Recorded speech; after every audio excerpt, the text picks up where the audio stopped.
What's going on, y'all? Machiavelli Mills TV. Y'all hit the like button and hit the subscribe button. So today I want to have a conversation about Lauren London, about grief, about the many different ways that grief can look like how it can look, the timetable for grief, etc. So I'm on Twitter, or X, whatever one y'all choose to call it, and I see that a woman made a tweet saying Lauren London's whole personality is grieving Nipsey Hussle. That was Lauren London's partner. And the girl says, it's enough. We get it. Lauren London's whole personality is grieving Nipsey. It's enough. We get it. And so then she goes on to say, who is she outside of a grieving woman? She's lost herself. Anytime we see her, it's to talk about him. So when she says it's enough, we get it, she kind of coming off insensitive, making it seem like Lauren is just trying to make everything about Nipsey Hussle. She's trying to look like a super honorable woman, like she's always. I guess she made it seem like Lauren is putting on airs with her. I guess being honorable to Nipsey. You know what I mean? Because I saw a lot of women saying things like, "Y'all, men only uplift Lauren London because she hasn't spoken about being with anybody else outside of Nipsey, and she's only spoken about she's spoken like she can't move on from him, and men want loyalty even in the afterlife." Those type of conversations came about after Nipsey Hussle's passing, and Lauren London talking about not really wanting to date after Nipsey. And I think she's kind of like using that in a conversation about Lauren London always talking about Nipsey Hussle. But what I want a lot of people and this young lady to understand is that grief, there's no timetable for grief. None whatsoever. As a person who has lost close people to me, like my brother, I lost my brother. You know what I mean? Like my biological brother. And black people, we don't do that half sibling stuff, my father's son. But when I went to my father's house, which is all the time, me and him slept in the same room. He was 9 years older than me, but that was my dog. He took me everywhere with him. Everywhere. My brother had his life taken from him when he was 19 years old, going on 20. He was in college at the time, and I was 11. Again, I was 11 years old. I had just turned 11, like a few weeks prior to that. And when I saw how my brother's death affected not just me, my father, my stepmother, and I gotta explain it like this too, because as y'all mentioned, y'all hear that I says my older brother, and I talk about his mother being my stepmother. It's because my father was married to my older brother and my older sister's mom. And then they got divorced. My father then met my mother. They had me. He was with my mom for some years. And then him and my mom split, and then he ended up getting back with his ex-wife, right? They ended up getting back together. And so I was raised, when I was going to my dad's house, we were all in the house together. My sister, my brother, me, and their mother, my stepmother, right? And so when my brother passed away, y'all, my brother passed away during the holiday season. My stepmother did not celebrate Christmas. Like, not celebrated. She didn't, we was putting up Christmas trees, decorations, all of that for years. When my brother passed away and during the holiday season, she stopped decorating. She stopped putting up a Christmas tree. She was not in the festive spirit, like hardly at all, even though she's a Christian woman. She wasn't, she gave gifts and stuff like that, but she had no desire to put up a Christmas tree and all. Like, listen, my brother passed away 2004. My stepmother didn't put a Christmas tree back up until about 2017. She didn't start decorating around the house till 2017. When my sister went to California, my sister lives in LA. She went away to California for college because my sister was a non-traditional student. She went back to school later on as she got older, and she went to go to USC, and she ended up staying in LA. And I remember my stepmother, like, if my sister didn't answer the phone, she would worry and panic in a whole different way because she was still grieving from the loss of her son. She only had 2 children biologically. She raised me she was treating me like her own son as well, you know what I mean? But even though I had my own mom and all that too, but you know what I mean? She treated me like one of hers. But again, She only had 2 children come through her womb, my brother and my sister. And the thought of the grief from her losing my brother, and my sister didn't answer the phone, she would worry in ways that most people would never worry like that. Because she already knew what it felt like to lose one child. Like, I've known people, when they lost somebody, on that person's birthday, they could have lost that person 20 years prior to. On that person's birthday, you would see them crying as if the person passed away yesterday. Like, grief can look like that at times. I remember going to, and I'm getting personal, but I remember going to my brother's gravesite with my stepmother. My father was working at the time, and she didn't want to, because my father was trying to make some money. So she didn't want to go to the cemetery at late at night when it was too dark. So she went during the day. And this was on my brother's, like a day after my brother's birthday. She wanted to go put some flowers at his gravesite, right? Around a headstone. And so when we were there, my brother had passed away at this point. My brother was deceased for about 4 years.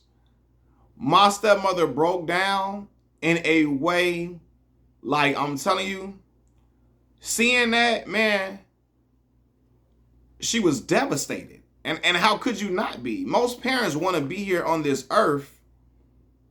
They want to leave this earth before their children do. You don't want to leave. You don't want to be on this earth when your children leave. You know what I mean? My brother had his life taken at 19 years old. You know? So, yeah, it was that grief and that trying to get through that was tough. You know what I mean? So Lauren London, in this instance, I guess she's like, oh, every time we see her, her personality is grieving Nipsey. That's a woman that was with that man for years. They have a child together. She has a walking, talking reminder of her partner who she loved dearly. Probably she describes as her soulmate. You know what I mean? So it's hard for her to just be like, oh, like some people might, grieve for a few years and they be done with it. Everybody not like that though, y'all. Everybody is not like that. Speaking back to my brother, I'm telling y'all about my brother. My brother had his life taken. He got into a fight with another gentleman. My brother was getting the best of this gentleman. My brother was getting the best of this other person. And that other person's friend who was there grabbed a gun and then shot my brother. Because my brother was getting the best of the other guy in a fight. You see what I'm saying? So, I kind of got off track, but yeah. So during that time, like again, years after my brother passed when I was 11. So I remember going to college and me telling my dad I'm getting ready to go out to a party. Because my brother had his life taken while he was at school. Like he was not at home. He was at college when it happened. Not at home. So when I'm in school, I'm telling my dad I'm going to parties. My father, I can hear my father's, the worry in his voice. The worry, because he was still grieving my brother. You know what I mean? Telling me, please be safe. Please be safe, Malcolm. If you see something and you feel a bad way about something, if you're getting negative vibes from a person, just leave. Please, leave. I remember when I got jumped on, I was 14 years old. It's 3 years after my brother had his life taken from him. And my father was telling, because I remember I got jumped on for it was for no reason. I had like a cut under my, and I had to get stitched up. And my father was telling my mom, he say, listen, I'm going to make sure this never happened to Malcolm again. I can't lose another son. I can't lose another child.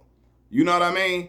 And so like when you see grief like that up close, my father, I've never seen my father cry until the day my brother passed away. My dad had lost both of his brothers at that point. Both of his brothers, his father, years before I was born. But both of his brothers, I was there to see both of his brothers pass away. I didn't see my brother cry then. I saw him crying, like bawling like a child when his baby, my son passed away. I mean, not my son, his son passed away, my brother.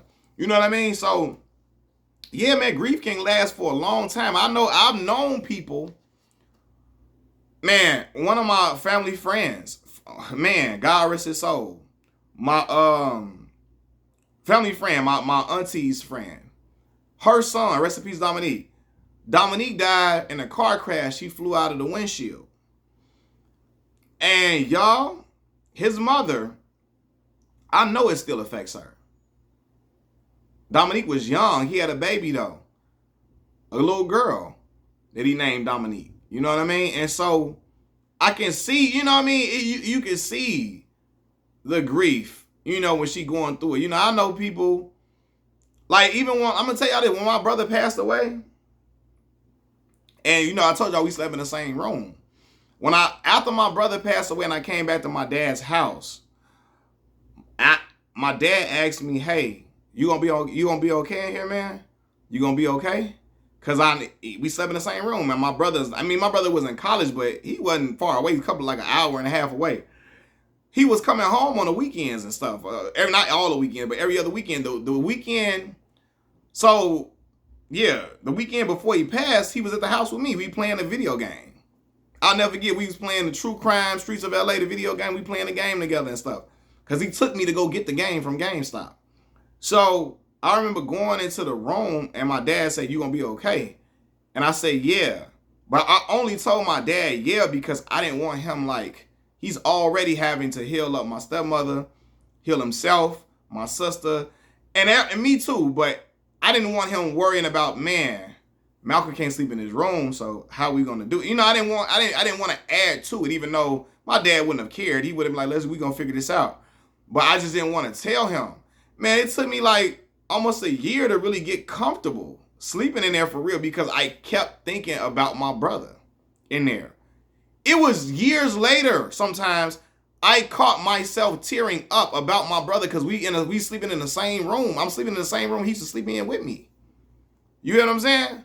So when I'm seeing particles, some of his old stuff in the room, like what? Like, you know what I mean? So yeah, man, grief can look many different ways. There's no time limit on it, man. You know, and to be fair to Lauren London, when she's in these interviews, they're gonna ask her about that. That's a big part of her life. So she feels connected to that man. She's been on the GQ episode. I think it was GQ. They were talking about their relationship, asking questions about each other, her and Nipsey. It was a real beautiful thing. I know couples and women that were fawning over their video of Nipsey and Lauren London. It showed their love. And so when she openly expresses her love for that man, we've seen her openly express the love for him for years. It's hard for her to just move forward. She didn't been with him for forever, like for a long little minute. They didn't had a baby together. They living in bliss. Yeah, man, it's just, everybody don't just pick up and just move forward after something like that. Everybody not cut the same way. You know what I mean? So, yeah, I just wanted to speak to that, man. Grief can just look many different ways. I've known people who have lost their spouse. Like, listen, my grandfather passed away, right? And so my grandmother, when he passed away in 2019. And I remember my grandmother, and this is when I'm talking about my grandfather, I'm talking about, he's not my biological grandfather. My biological grandfather's still living, my dad's mother. But my grandfather that passed away, he had been with my grandma since before I was even born. I never was alive to see my my biological grandfather and grandmother together. By the time I was born, they were not together anymore. I know her to be with the man who I also call grandfather for all my life. When he passed away 2019. It's 2024. My grandma see videos of them dancing together that I've shot on my YouTube or put on, not on my YouTube, on my Facebook. Or when those memories come up, she cries. She sees old pictures and from their wedding day and, because they was together for years, man. Married for 20 years, like 20-something years, bro. When he passed. So, over 20 years, so all that lifetime, man, it's been 5 years since he's deceased. She sees certain moments, she tears up and can't hold it back. So grief is no time limit on grief, and I just want people to understand that and allow Lauren London grace. Everybody can't move on, drop everything. She's still healing, and that's okay.